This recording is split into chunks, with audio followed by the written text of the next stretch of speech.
നമസ്കാരം പ്രിയപ്പെട്ടവരെ, ഞാനിന്ന് നിങ്ങളെ കൂട്ടിക്കൊണ്ടു പോകുന്നത് വിയറ്റ്നാമിലെ ഡാനാങ്ങിൽ നിന്നും ഏതാണ്ട് 100 കിലോമീറ്റർ അകലെ സ്ഥിതി ചെയ്യുന്ന ഹുവേ എന്ന സുന്ദര പട്ടണത്തിലേക്കാണ്.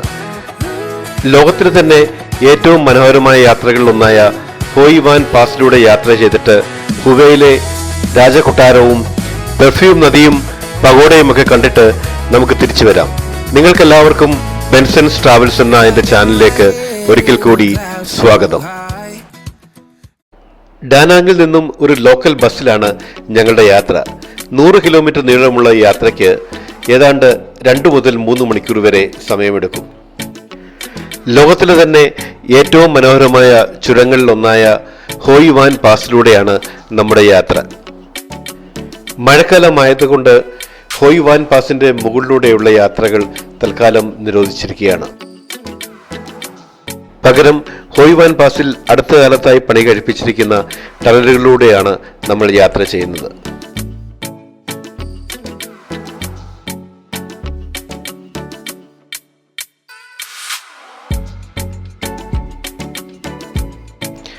ബസ്സിനെ കൂടാതെ ട്രെയിൻ സർവീസും ഡാനാങ്ങിൽ നിന്നും ഹുവേയിലേക്കുണ്ട്.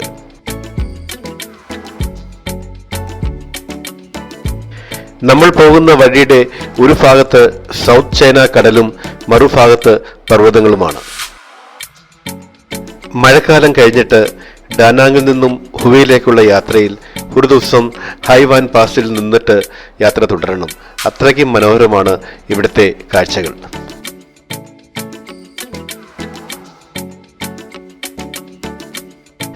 ഹോയ് വാൻ പാസിൽ അടുത്ത കാലത്തായി ചൈനയുടെ സഹായത്തോടെ പണിതിരിക്കുന്ന ടണലുകൾ ഹുവേയിലേക്കുള്ള യാത്രയുടെ ദൈർഘ്യം ധാരാളം കുറച്ചിട്ടുണ്ട്.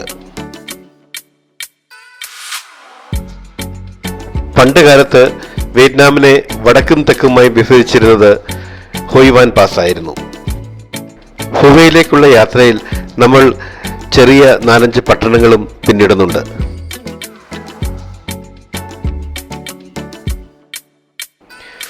ഡാനാങ്ങിൽ നിന്നും യാത്ര തുടങ്ങി ഏതാണ്ട് 2.5 മണിക്കൂർ കഴിഞ്ഞതിന് ശേഷം നമ്മൾ ഹുവേയിലെ ബസ് സ്റ്റാൻഡിലെത്തി.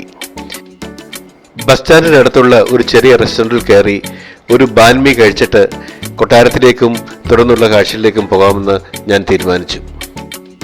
ഏതാണ്ട് 500 ഹെക്ടറിലായി പരന്നു കിടക്കുന്ന ഹുവേ പാലസിന് ചുറ്റുമായി 10 കിലോമീറ്റർ നീളത്തിൽ വിശാലമായ മതിലുകളുണ്ട്.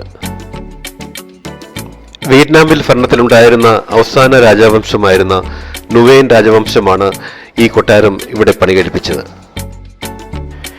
കൊട്ടാരത്തിന്റെ ചുറ്റുമുള്ള ഒരു കിടങ്ങ് മറികടന്ന് ഞങ്ങൾ കൊട്ടാരത്തിലേക്കുള്ള ആദ്യത്തെ ഗേറ്റിലെത്തി.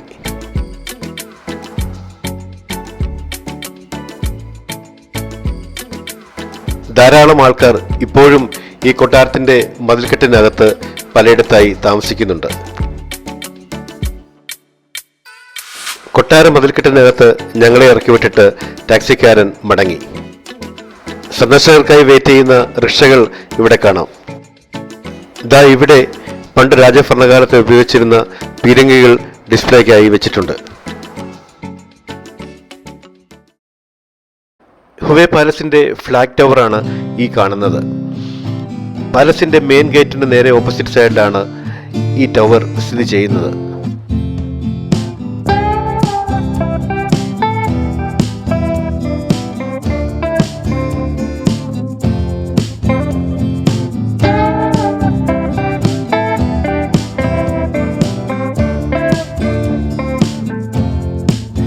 കൊട്ടാരത്തിലേക്കുള്ള എൻട്രി ടിക്കറ്റ് എടുത്തിട്ട് കൊട്ടാരത്തിനുള്ളിലേക്ക് ഞാൻ കടന്നു.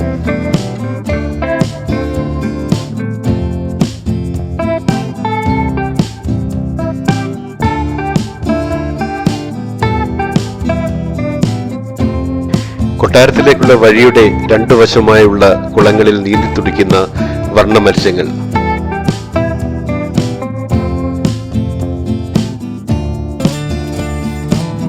ചൈനയിലെ ബീജിംഗിൽ സ്ഥിതി ചെയ്യുന്ന ഫോർബിഡൻ സിറ്റിയെ മാതൃകയാക്കിക്കൊണ്ടാണ് ഹുവേയിലെ ഈ രാജകൊട്ടാരം പണിതിരിക്കുന്നത്. ചൈനീസ് വാസ്തുശില്പകലയും വിയറ്റ്നാമീസ് വാസ്തുശില്പകലയും ഇവിടെ ഒന്നിക്കുന്നുണ്ട്.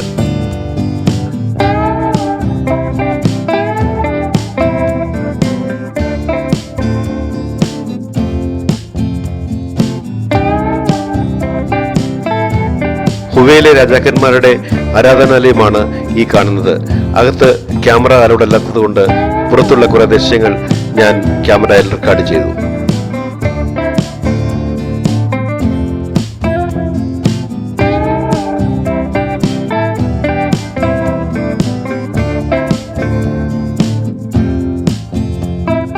കോട്ടയാടിന്റെ ഒരു വശത്ത് 17-ാം നൂറ്റാണ്ടിൽ പണി കഴിപ്പിച്ച വലിയ ഉരുളികൾ വെച്ചിട്ടുണ്ട്. രാജാക്കന്മാരുടെ പ്രശസ്തിയും പവറും ഒക്കെ കാണിക്കാൻ വേണ്ടിയായിരുന്നു ഈ ഉരുളികൾ ഇങ്ങനെ പണിതിരുന്നത്. ഹുവേ പാലസിലെ മാൻഡറിൻ ഹാളിന് മുന്നിലാണ് ഞാനിപ്പോൾ നിൽക്കുന്നത്. ഇവിടെ വെച്ചായിരുന്നു രാജ്യത്തെ സീനിയർ ഉദ്യോഗസ്ഥന്മാരും രാജാവും കണ്ടുമുട്ടി തീരുമാനങ്ങൾ എടുത്തിരുന്നത്.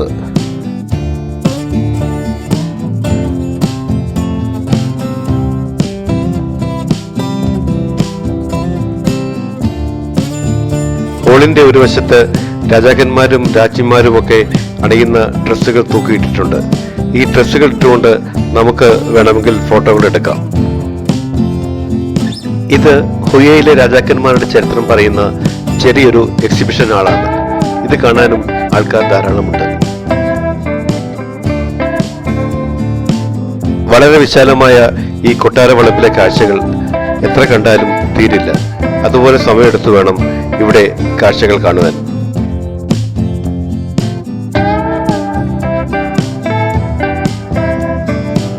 വിശാലമായ കൊട്ടാരത്തിലെ കുറേയേറെ കാഴ്ചകൾ കണ്ടിട്ട് ഞങ്ങൾ കൊട്ടാരത്തിന് പുറത്തിറങ്ങി.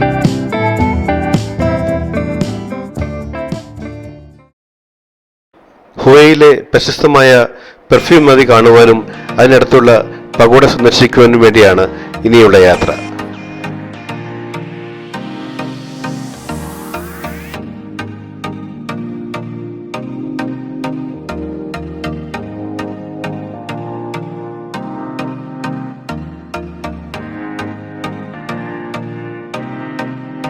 വളരെ മനോഹരമായ വഴികളാണ് ഹുയയിൽ എങ്ങുമുള്ളത്. ഇതിലൂടെ യാത്ര ചെയ്യാൻ തന്നെ ഒരു പ്രത്യേക കൗതുകമാണ്.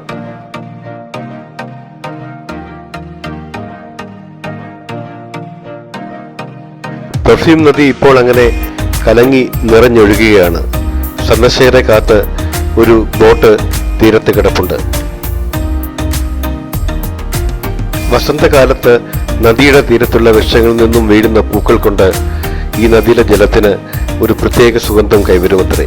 അതുകൊണ്ടാണ് ഈ നദിക്ക് പെർഫ്യൂം റിവർ എന്ന പേര് വന്നത്.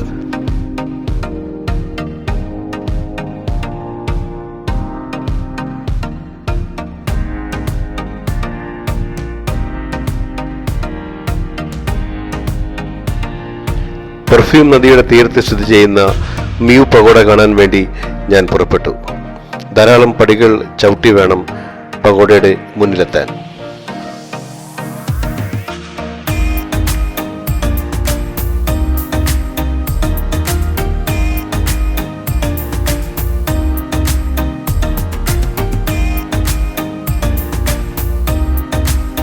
ഏഴ് നിലകളുള്ള ഈ പഗോഡയുടെ നിർമ്മാണം പൂർത്തിയായത് 1701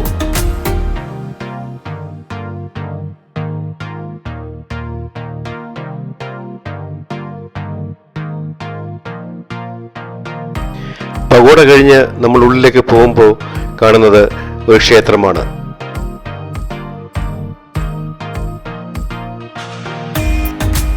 ഇവിടെയും ക്ഷേത്രമുറ്റത്ത് വലിയ പിടികളുള്ള ഒരു ഉരുളി സൂക്ഷിച്ചിട്ടുണ്ട്.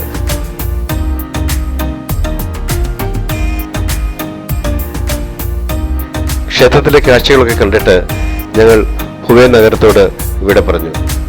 നിങ്ങൾക്ക് എല്ലാവർക്കും ബെൻസൺസ് ട്രാവൽസിന്റെ ഈ വീഡിയോ ഇഷ്ടപ്പെട്ടു എന്ന് കരുതട്ടെ. ഇഷ്ടപ്പെട്ടുവെങ്കിൽ ലൈക്ക് ചെയ്യാനും ഷെയർ ചെയ്യാനും മറക്കരുത്. This is Benson John signing off from Benson's travels.